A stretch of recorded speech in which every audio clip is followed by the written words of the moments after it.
हम बिहारी हैं, लिमिट में रहिएगा, कट्टा दिखाएंगे तो बाप बाप कहिएगा। ये लाइनें सुनने में तो बहुत अच्छी लगती हैं, लेकिन इस वक्त तो बिहार में जो जंगल राज चल रहा है उसने न सिर्फ सरकार के बल्कि बिहार प्रशासन के भी कान खड़े कर दिए हैं। जी हाँ, बिहार की राजधानी पटना में जुर्म का जिन्न एक बार फिर बोतल से बाहर आ गया है और इस बार शिकार बने हैं राज्य के बड़े उद्योगपति गोपाल खेमका।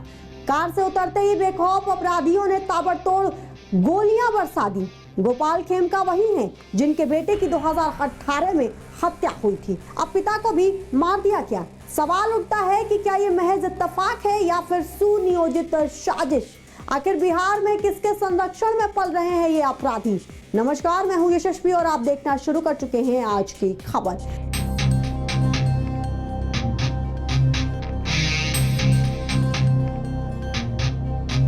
राज्य के चर्चित उद्योगपति गोपाल खेमका की निर्मम हत्या से क्षेत्र में हड़कंप मच गया है। शुक्रवार रात राम गुलाम चौक के पास जैसे ही गोपाल खेमका अपनी कार से उतरे, घात लगाए अपराधियों ने सीधा सिर में गोली दाग दी। हमलावर इतनी आसानी से फरार हो गए जैसे उन्हें किसी का खौफ ही ना हो। घटना के बाद गोपाल खेमका को तुरंत मेडिवर्सल अस्पताल ले जाया गया, लेकिन डॉक्टरों ने उन्हें मृत घोषित कर दिया। जिसके बाद अब ये सवाल उठ रहे हैं कि एक बड़े कारोबारी को राजधानी के बीचों बीच यूं सरेआम मार देना, क्या ये सिर्फ व्यक्तिगत दुश्मनी है या फिर कोई सुनियोजित साजिश? अब तक की जांच में सामने आया है कि गोपाल खेमका बांकीपुर क्लब से लौट रहे थे। बता दें कि 2018 में उनके बेटे को भी गोली मारकर हत्या कर दी गई थी।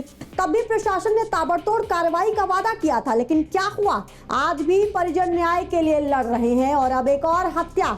गोपाल खेमका के परिजनों ने पुलिस पर बड़ा आरोप लगाया है। घटना के काफी देर बाद पुलिस मौके पर पहुंची। ये लापरवाही आमजन के मन में ये सवाल पैदा कर रही है कि क्या बिहार में आम नागरिक की जान की कोई कीमत नहीं बची? इस हत्याकांड के बाद बिहार पुलिस ने एसआईटी का गठन भी किया है। डीजीपी विनय कुमार ने कहा कि एसपी सिटी सेंट्रल इस टीम का नेतृत्व करेंगे। लेकिन सवाल ये है कि जब पहले की एसआईटी रिपोर्ट्स फाइलों में धूल फांक रही है, तो क्या ये भी सिर्फ आंखों में धूल झोंकने की कवायद है?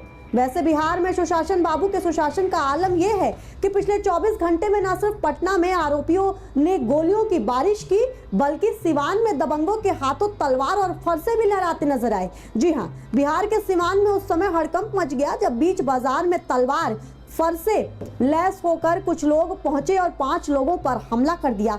इस हमले में 3 लोगों की मौके पर ही मौत हो गई। वहीं हमले में घायल 2 लोगों की हालत बेहद गंभीर बताई जा रही है। वारदात के बाद सभी दुकानें बंद कर दी गई, लेकिन सवाल तो ये उठता है कि आखिर प्रशासन कब नींद से जागेगा और कब सुशासन बाबू अपने सुशासन पर फिर से मंथन करेंगे? गोपाल खेमका की हत्या केवल एक परिवार की त्रासदी नहीं, ये उस समाज के लिए चेतावनी है जहां अपराधी बेखौफ होते जा रहे हैं। अब वक्त है कि ऐसे दरिंदों को कानून का भय दिखाया जाए और न्याय की ताकत से उनके हौसलों को कुचला जाए। अपराधियों को जल्द से जल्द पकड़कर कठोरतम सजा दी जाए ताकि आने वाली पीढ़ियों को एक सुरक्षित भविष्य मिल सके, क्योंकि जब न्याय समय पर नहीं मिलता तो समाज खुद सवाल उठाता है।